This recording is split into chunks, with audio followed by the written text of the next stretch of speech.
శ్రీ సత్యనారాయణుని సేవకురారమ్మా, మనసారా స్వామిని కొలిచి హారతులీరమ్మా.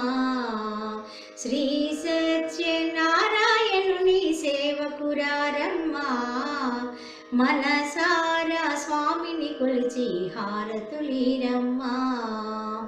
నోచిన వారికి నోచిన వరము, చూసిన వారికి చూసిన ఫలము.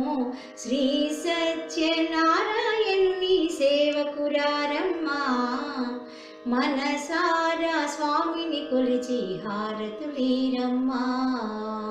స్వామిని పూజించే చేతులు చేతులట, ఆ మూర్తిని దర్శించే కనులే కన్నులట. తన కథ వింటే ఎవరికైనా జన్మ తరించునట.